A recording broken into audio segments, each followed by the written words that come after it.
Je demande que Dieu bénisse. Genèse 27, 1 jusqu'à 4.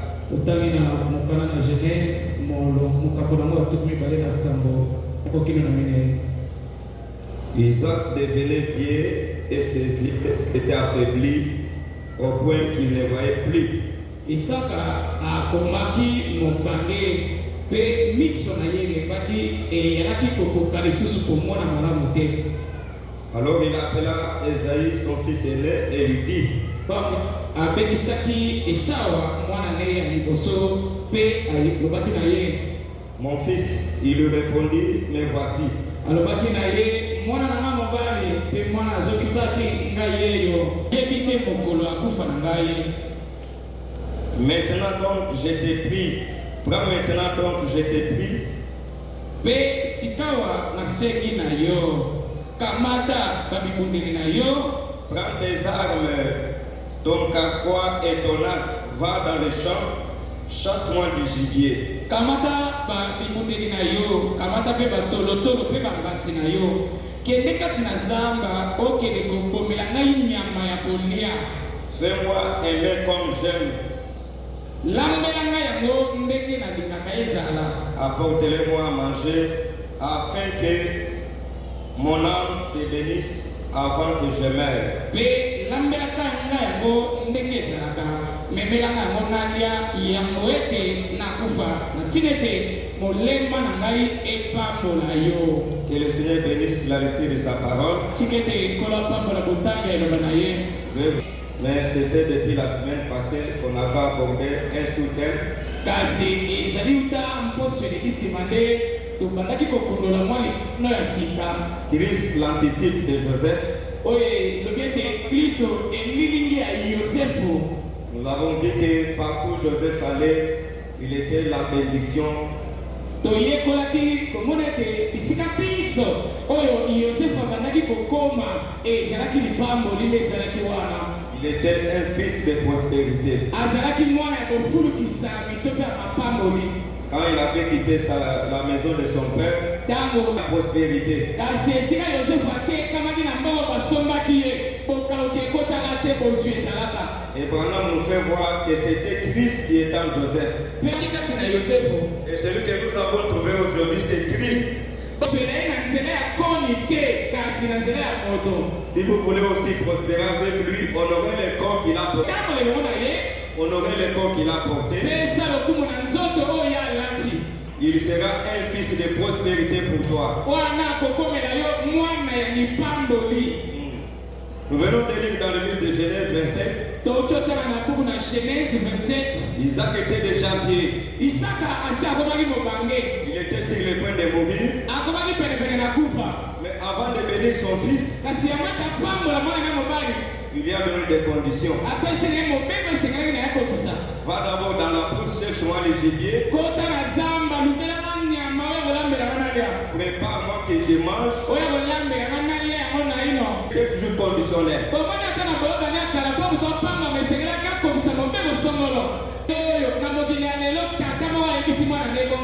Je pense que beaucoup de gens vont bourdonner sur ça. C'est quelle sorte de papa comme ça? Quelle sorte de parents? Mais Isaac a obligé à son propre fils. Avant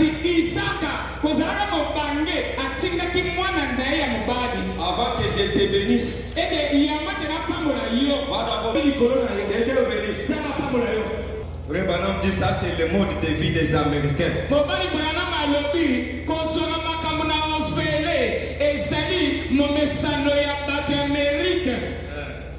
Il a obligé à son enfant, comme c'était une condition pour être béni. Jacob est venu se faufiler. Ce n'était même pas à lui qu'on s'était adressé.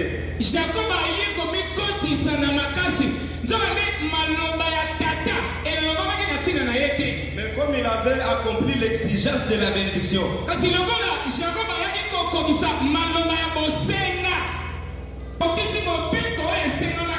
il a accompli la condition. Et son père l'avait béni. Quelqu'un peut dire amen. Lisez un peu Frère Branham. totanga na ye na mobali Branham Dans la prédication, la dislocation du monde. na litea oyo kokatana to mpe kokabwana ya mokili. Prêché le 16 décembre 62, Était le 16 décembre 1962, paragraphe 145. paragraphe 145. Dieu bénira. La bénédiction doit venir sous certaines circonstances. Ata kobongo lipango wana ekoyela ne na nzela na bamibeko songolo. Certaines exigences que vous devez remplir. Babosenga songolo oyo yo osengeli na ino okokisa. Et si vous ne remplissez pas ces exigences, Ebongo soki yo otosi to mpe ozangi kokokisa mibeko wana, alors les bénédictions et les promesses de Dieu n'auront pas d'effet pour vous. wana mapamboli mpe bilaka ya Nzambe ekotikala kolata nzoto mpo na yo te. Le pas amen. Dites amen. C'est la parole, dites amen. Eza liloba Nzambe toseki loba amen. Dieu bénira. Nzambe akopambola na ye. Mais ces bénédictions doivent venir sous certaines circonstances. Kasi mapambolo wana masengeli koya na kokokisaka bamibeko songolo. Sous certaines exigences que vous devez remplir. Ezali na bamibeko songolo osengeli kokokisa. Et si vous ne remplissez pas ces exigences, Bongo soki bokokisi mibeko wana te, alors les bénédictions et les promesses de Dieu n'auront pas d'effet pour vous. wana mapamboli na bilaka ya Nzambe wana ekotikala kokokisama mpo na yo te. Mais toi, tu as déjà un agenda de promesses. Ye oyo osi ozwa agenda ya etonda na bilaka ebele. Tout un cahier de 100 feuilles de promesses. Kamata registre ya 120 page etonda na bilaka Nzambe apesa yo. Mais tu as oublié les exigences. Kasi obosani babosenga esengeli ekokokisa. La bénédiction était là. Lipambola ezalaki nango. Isaac était sur le point de devenir son enfant. Isaka akomaki pene mpe tapambola mwana ya mobali. Mais il y avait une condition. Kasi ezalaki na mobeko moko Une esengamaki. certaine exigence. Ezalaki na babosenga moko esengelaki Il ekokisa. fallait que ses enfants l'accomplissent. Oyo esengelaki mwana wana akokisa. Et celui qui avait accompli sera le premier à être béni. Mwana bakokisaki mibeko wana moto ya yambo nde apambamaki.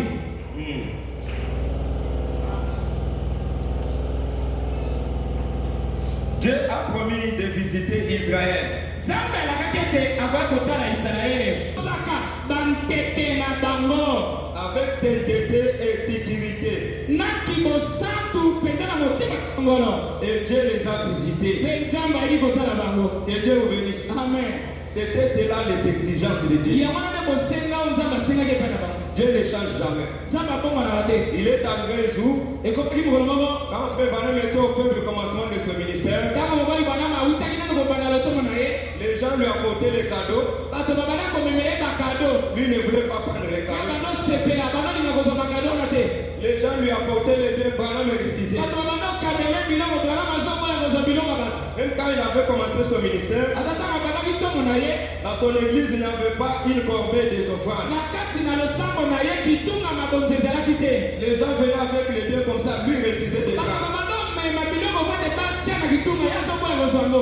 Mais lui, parce qu'il était en train de faire du bien, Ye na makanisi ne abanda obati ete azosala malamu. c'est ce que lui était en train de penser. Po abandaki koboya yango wana nde makanisi na ye. Parce que lui pensait que s'il prenait les biens des croyants, Po ye abanda kobati ete soki abandi kokamata biloko ya bandimi, on devrait les considérer comme un mendiant. bandimi bakobanda omona neti moto abisengasenga. Il a refusé cela Aboti yango jusqu'à ce qu'un jour, John Charité est venu le corriger. tina mokolo moko John Sharita ayi kosembola ye. John Charité lui a dit, John Sharita asembola ye esika wana.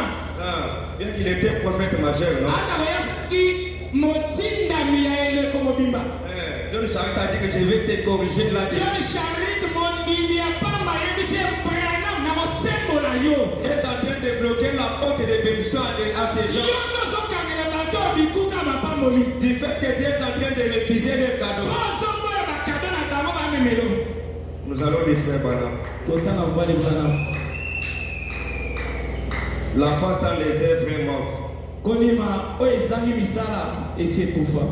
Prêché le 22 août 50 Etermi le 22 août 1950, au paragraphe 8. paragraphe 8. Kado oyo moto moko apesi. Frère Charit, c'est lui qui a fait pression sur moi à ce sujet. Ndeko mobali Charit ye nde ayaka kopamela ngai mpo na yango. Je suis obligé de vous corriger là-dessus. Natindika nete nasembola yo na esika wana. Mais a-t-il dit, Kasi alobaki là pour vous tromper, esika wana Il a dit, vous faites faire des pertes à ces gens en refusant les cadeaux.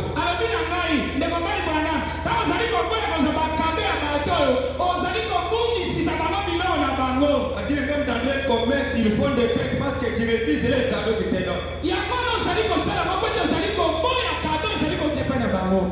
Vous leur faites manquer les récompenses. Il a dit, il y a plus de bonheur à donner qu'à recevoir. Ensuite, il m'a raconté son histoire. Je crois que je peux vous la raconter maintenant. Parce qu'aujourd'hui, un frère ou une soeur, il vient de voir des messages. Après un mois ou 3 mois, on va commencer à prier. Seigneur, bénis-moi comme tu avais béni John Charit. L'exigence que John Charit avait accompli. Dieu n'avait pas béni John Charit. Peut-être que l'exigence que lui avait accomplie, toi tu ne veux pas l'accepter. La condition que John Charit devait accomplir avant que Dieu le bénisse. Peut-être toi tu ne peux pas l'accepter aujourd'hui. Mais quand tu te mets à prier,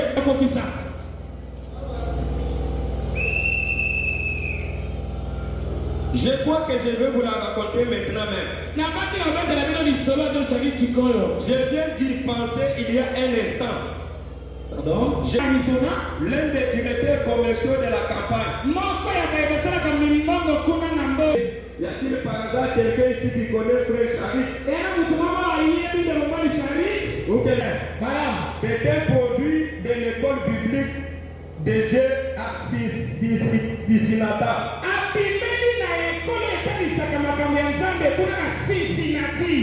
Dans l'Ohio. Le doyen de l'université me parlait de lui. Il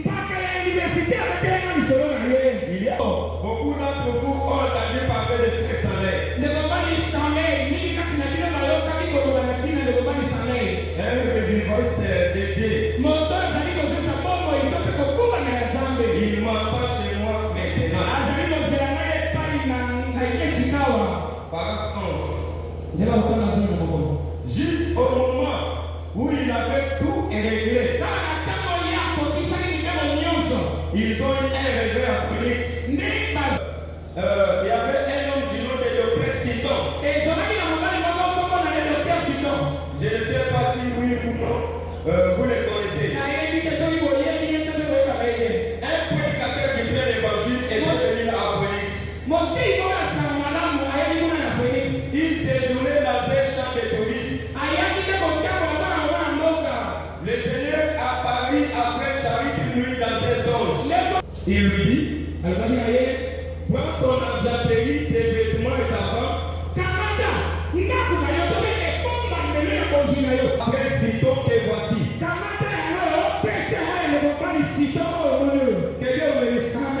Il y avait une réunion de réveil dans le vie. Le Seigneur est venu la nuit pendant les songes.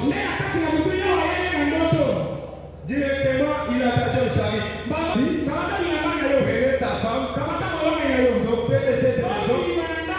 Prends cette maison, donne à ses prédicateurs. Le frère Manon dit, John Charit était cassé de pierre. Il est en train d'économiser l'argent petit à petit. Il a construit sa maison. Et Dieu déjà lui dit, prends ta maison ici, donne à ses prédicateurs. Dans la crise, le Seigneur lui dit de remettre cette maison au docteur Citon.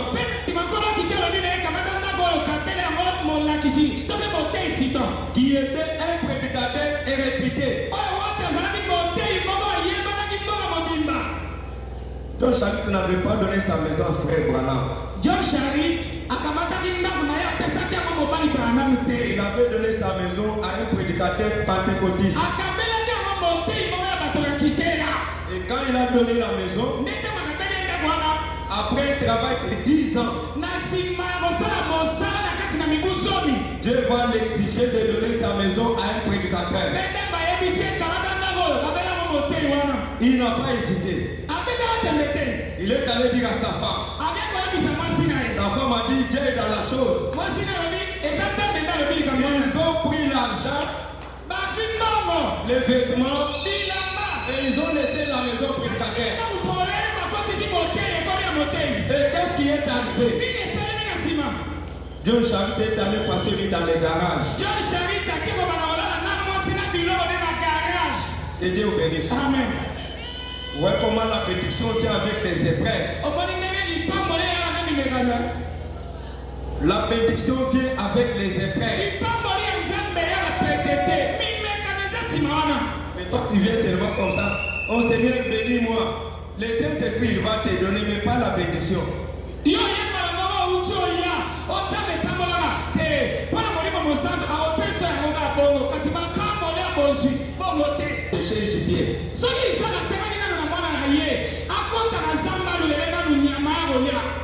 Quand il a mangé, après il a béni l'enfant.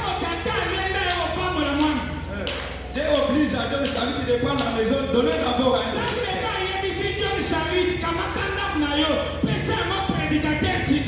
Après qu'il ait donné la maison,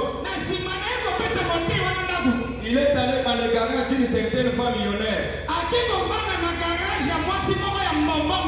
Et chaque fois il lisait sa Bible. Un jour cette femme-là est venue. Elle a dit à John Charit, Dieu m'a dit de te prêter $10,000.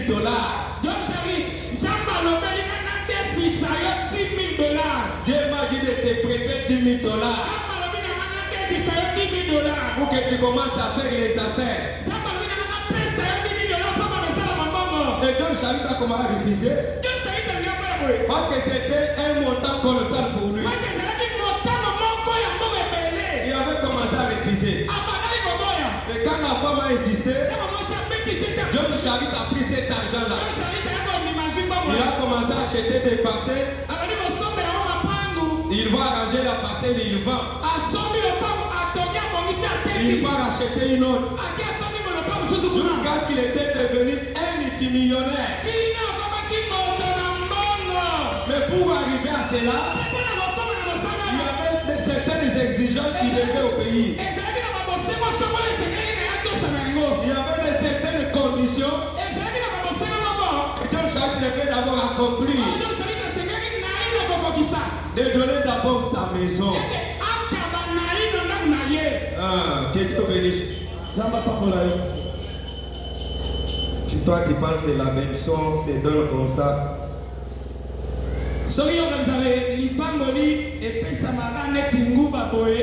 le Saint-Esprit c'est gratuit. Même on a prêché le sermon sans argent, sans rien payer.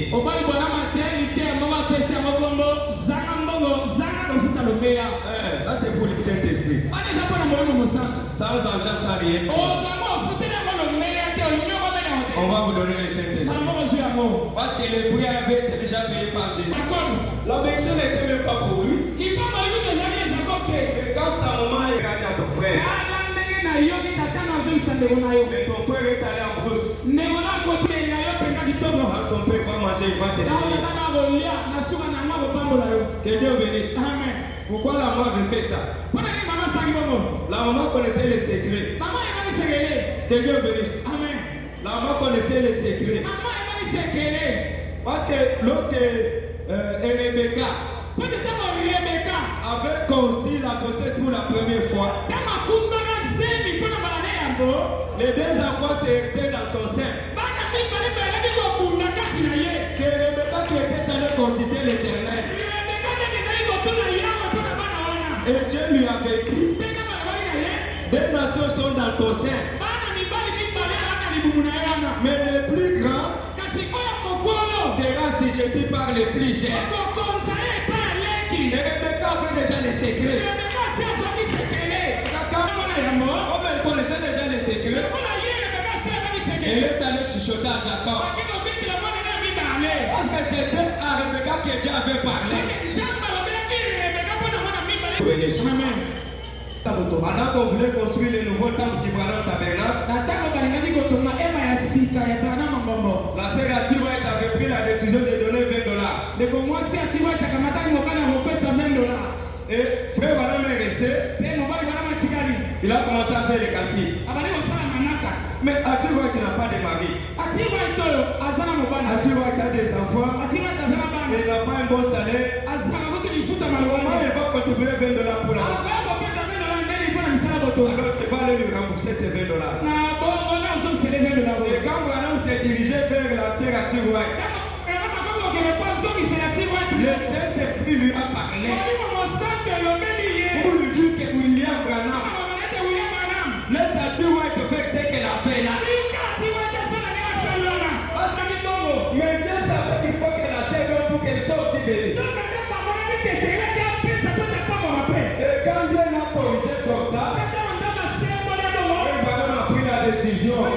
Il a dit que dès maintenant, je promets à Dieu, je n'empêcherai à quiconque de donner n'importe quoi que ce soit pour l'avancement du royaume de Dieu. Et quelqu'un peut dire amen à cela. Je vois des miracles. Je vois des miracles. 26 novembre 1959. Paragraphe 7 jusqu'à 8. Paragraphe 7 jusqu'à 8.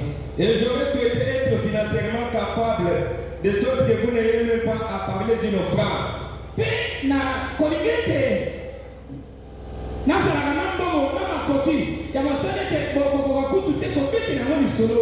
Pour que dans son église, qu'on ne parle même pas de l'offrande dans l'église.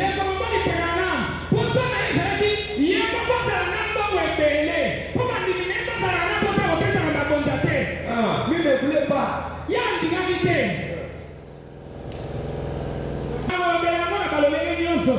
J'ai fait cela une fois avec un chèque important que quelqu'un allait me donner. C'était plus que je pensais qu'on devrait me donner. Mais je n'ai pas accepté cela. Un jour, quelqu'un m'avait donné un chèque de $1,500.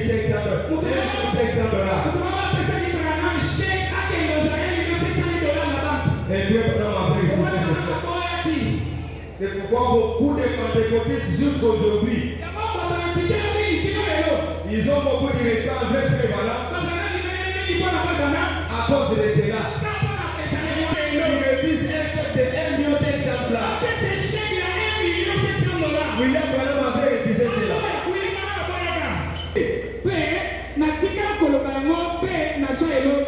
Il faut que les gens aient une part dans ces réunions. Il faut que les gens contribuent pour que la réunion soit tenue, afin qu'ils puissent bénéficier quelque chose de la part du Seigneur. Même cette réunion telle que nous l'avons tenue comme ça, il y a un frère qui a acheté le carburant. Et ce frère-là sera aussi béni.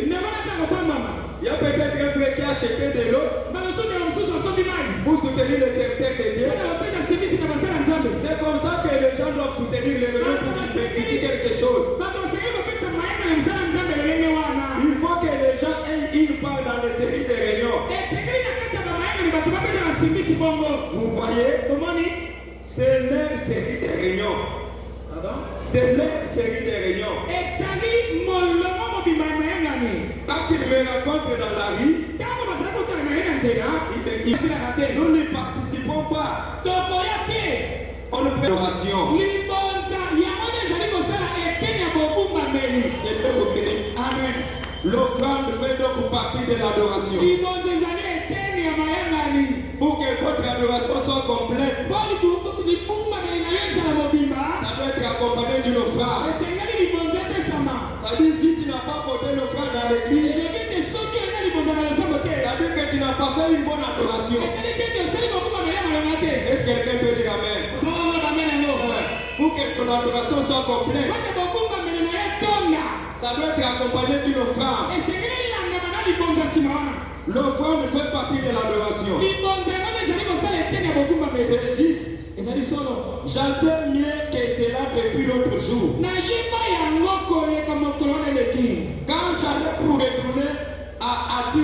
les $20 qu'il avait promis pour le nouveau tabernacle.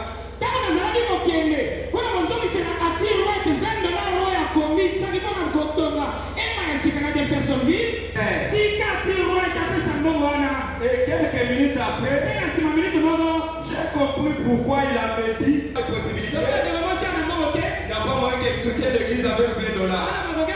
Et Dieu ça, il lui dit, laisse-la faire cela.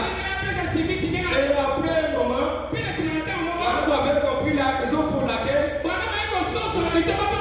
Dieu lui avait dit de laisser faire cela. J'ai simplement fait une promesse dans mon cœur. Que plus jamais je n'essaierai d'arrêter quelqu'un qui voudrait donner quelque chose pour le royaume de Dieu.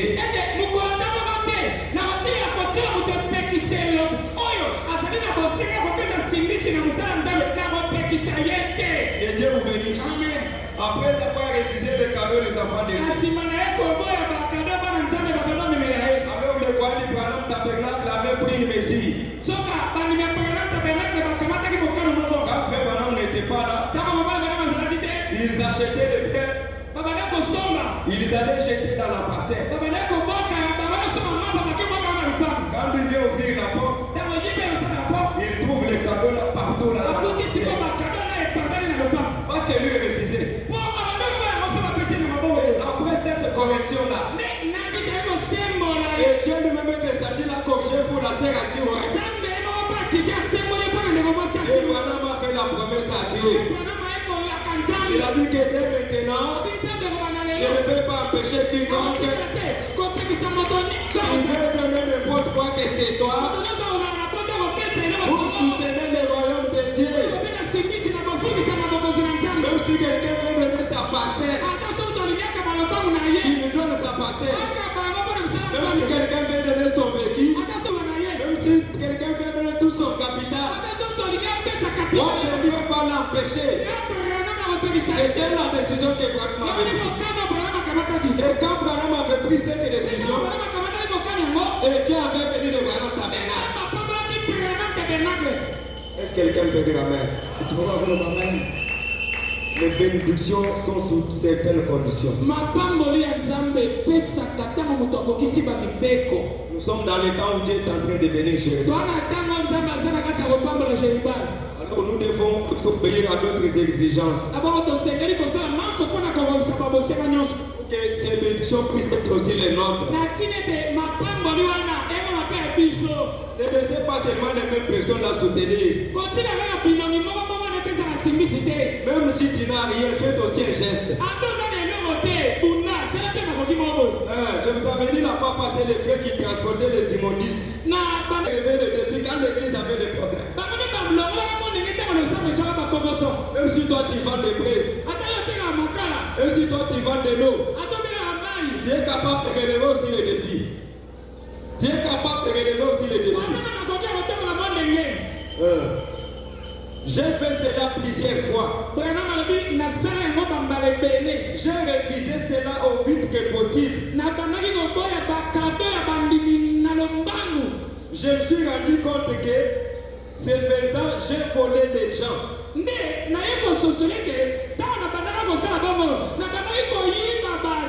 Car Dieu avait un programme pour cela. Est-ce que quelqu'un peut dire amen? Dieu avait un programme. Quand toi tu donnes le paix que tu as là, Dieu avait un programme pour cela. Mais comme Branham empêchait les croyants de donner, et Branham lui-même dit qu'il est en train de les voler au contraire. Parce que la récompense que Dieu allait récompenser ses enfants, tout retombait sur Branham. Que Dieu vous bénisse. Moi j'ai vu une église. J'ai vu une église où ces églises étaient en location. La location de l'église, c'est le pasteur celle qui paie. Les instruments, c'est le pasteur qui paie. Si le culte veut commencer, c'est le pasteur qui achète les carburants. Il bénissait le pasteur. Dieu ne le bénissait pas. Alors Dieu bénissait les pasteurs. Les croyants n'étaient pas bénis. Et Branham avait aussi compris cela.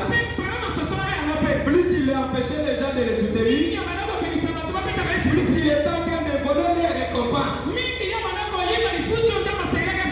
Parce qu'avec le fait que les gens donnaient, Dieu avait un programme avec cela. Dieu avait un programme avec cela. Je ne crois pas à la mendicité. Pas du tout. Je ne crois pas à la mendicité. Les gens me parlaient tout simplement. Tout simplement aux gens et laisser la chose comme cela. Dieu s'occupe du reste. Ne croyez-vous pas cela? Certainement qu'il le fait. Il place cela sur le cœur des gens.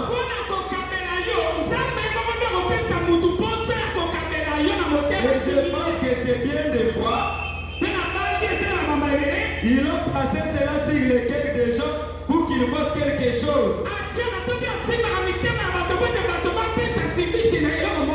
Et ensuite, je suis retourné. Et je suis rentré en contradiction avec cela. En disant, non, je ne voudrais pas prendre ça.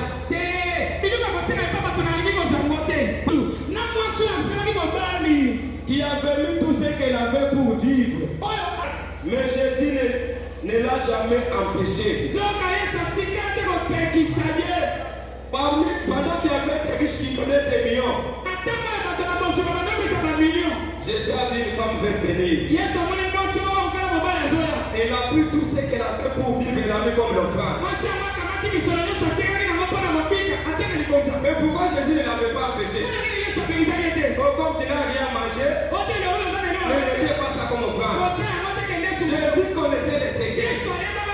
Il a pris sur les connaître en donnant à recevoir. Il y a un proverbe qui dit, celui qui donne est le chef de celui qui reçoit. Parce que celui qui donne, mettez là, ça va être au-dessus. Il est le chef. Quand Jésus a compris cela, il n'avait pas empêché cette femme-là. Dieu avait commencé à venir les Branham Tabernacle. Dieu avait commencé à venir Branham Tabernacle. Un jour, Branham s'est tenu maintenant à la chair. Il dit maintenant Branham Tabernacle. Branham Tabernacle. Souvenez-vous, il y a un temps où vous venez ici à pied pour venir m'écouter. Et moi je me tenais du haut de cette chair à salopette. Prêcher l'évangile. Et maintenant Dieu nous a bénis. Chacun de vous a un compte en banque. Est-ce que quelqu'un peut dire amen? Vous avez béni? Parce que Branham a plus de bonheur à donner qu'à recevoir. Quand Branham avait commencé à prendre le cadeau des enfants de Dieu, et Dieu avait commencé à venir le Branham Tabernacle. Et il y avait une parfaite harmonie dans son église. Tout ce que les gens cherchaient à l'église était là. Parce que Branham avait compris. Et Dieu a commencé à venir l'église. J'ai pas tabernacle. Si tu veux être béni, soutenez aussi votre église. Si tu veux être béni, soutenez aussi votre pasteur. Même le fait que tu as là, soutenez votre pasteur. Si vous le soutenez, et son Dieu te bénira. Pour terminer, vous êtes ce Branham. Je suis Était né le 24 mars 63. avec nos descendants.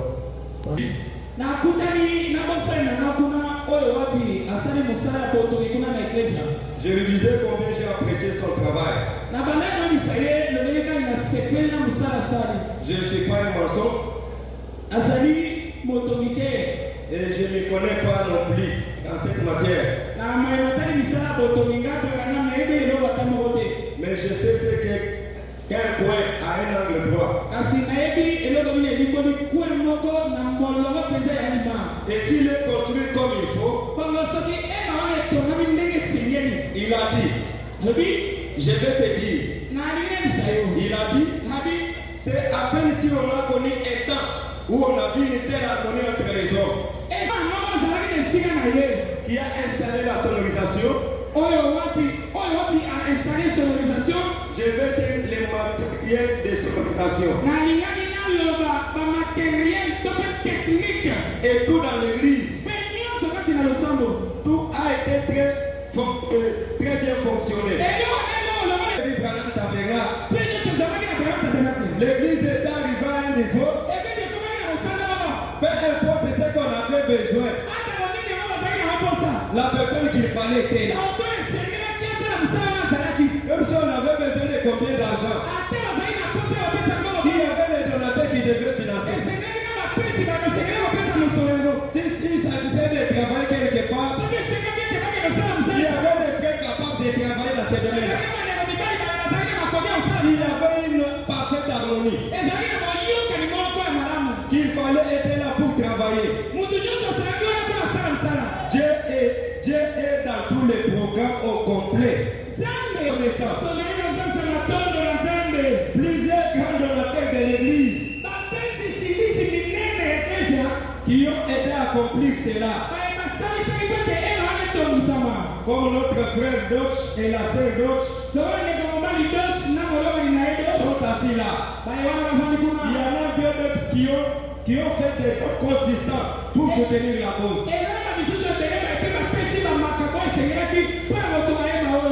Vous comprenez que l'église était arrivée à un niveau était tellement béni. Pourquoi pendant le tabernacle était arrivé à ce niveau-là? C'est seulement quand Branham a compris qu'il doit commencer à prendre les cadeaux des enfants de Dieu.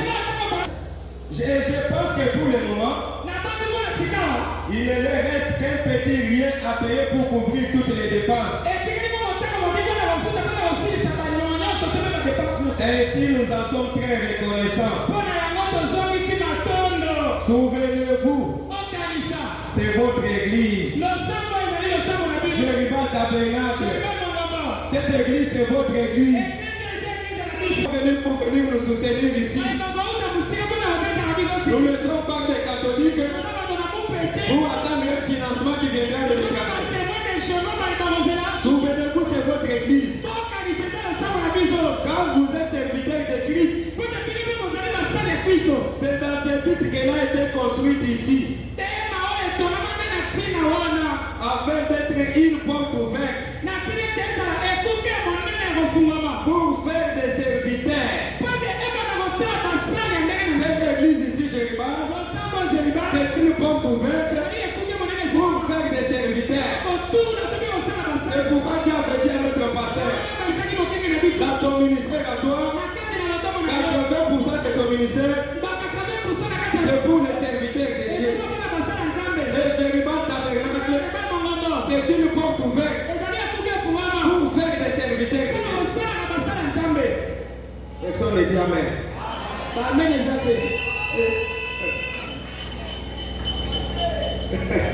Pardon. Souvenez-vous, les serviteurs qui sont déjà des serviteurs de Christ puissent y venir se réjouir tout autour de la communion de Christ. C'est ça la mission de Jeriba. Faire des serviteurs de Dieu ici. Et ceux qui sont serviteurs ailleurs, qui viennent se réjouir avec nous pour prendre le fait du réveil que le Seigneur a placé ici. C'est la mission qui est accordée à notre pasteur. C'est pourquoi nous devons soutenir cette œuvre avec le fait que Dieu vous donne. Jeriba Tabernacle, c'est une église de missionnaires. Soutenez les missionnaires, Dieu va beaucoup vous bénir.